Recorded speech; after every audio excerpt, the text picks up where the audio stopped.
هذا الفيديو خبر عن قصة تل أبيب.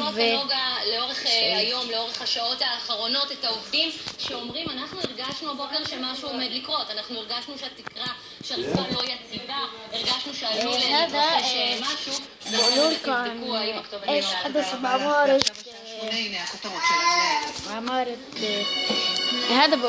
هذا الخبر بقول لكم ايش حدث بعمارة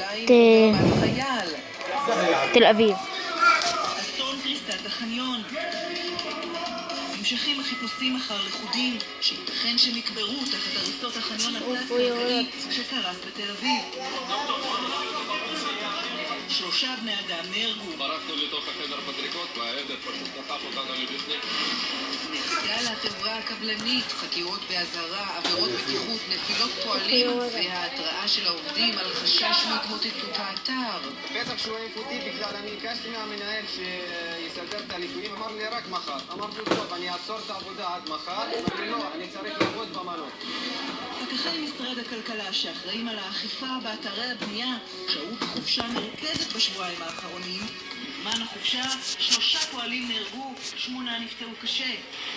עיריית נתניה תחת חקירה. שוטרי להב 433 פשטו על בניין העירייה בחשד לעבירות שוחד. גם ראש העירייה מרים פיירברג צפויה להיחקר. בלעדי, הסיורים של ברקת.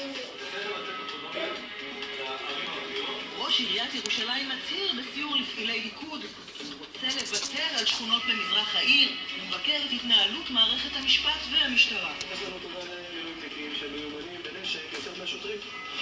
פרסום ראשון, משרד החינוך יגביל את הטכנולוגיה בכיתות בלי טלפונים חכמים כלל, רוב השיעורים בעט ונייר בלבד.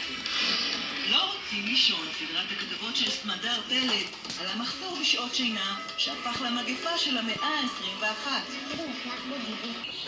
هذا المهم شوي هذا هو فيديونا اليوم خبر عن ايش حدث بعمارة ايش حدث بعمارة تل أبيب.